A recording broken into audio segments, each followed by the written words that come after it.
সকাল সকাল স্নান টান করার পর রেডি ফেডি হয়ে গেছে সবাই। তো কোথায় যাচ্ছে না যাচ্ছে সেটার জন্যই কিন্তু ভিডিওটা করা। ভিডিওটা একদম স্কিপ করবো না, দেখতে থাকো কোথায় যাচ্ছে না যাচ্ছে, তাহলে তোমরা বুঝতে পারবে যে কোথায় যাচ্ছি।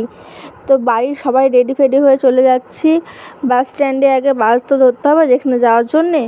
তো দেখতে পাচ্ছ ডবল ডবল ব্যাগ ছিল, একটা পিঠে ব্যাগ ছিল, একটা হাতে ব্যাগ ছিল প্রত্যেকটা মানুষেরই, মানে যতজন গেছি।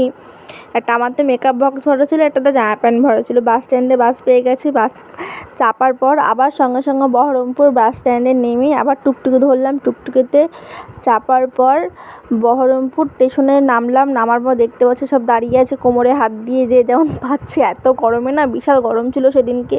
তো মানে বিশাল খিদে পেয়ে গেছিলো। যখন 10টা বাজছিল তখন নেমেছিলাম বহরমপুরে। তো ওখানে গিয়ে আগে ডালপুরি ঘুগনি খেয়ে নিলাম। দেখতে পাচ্ছ টুকটুক করে সবাই খেয়েছে ওখানে কম বেশি।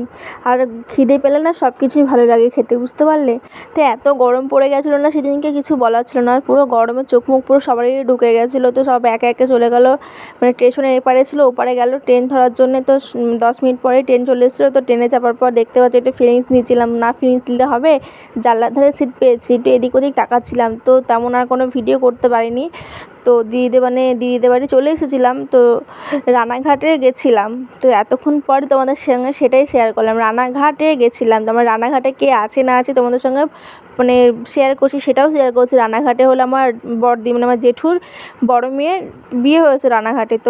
তো ওখানে যাওয়ার পর আর ওখানে কেন গেছিলাম তো গেছিলাম আমার দিদির ছেলের অন্নপ্রাশন। তো সেই উপলক্ষেই গেছিলাম সবাই মিলে বাড়ির। তো ভিডিওটা ভালো লাগলে প্লিজ লাইক করো, কমেন্ট করো, শেয়ার করো।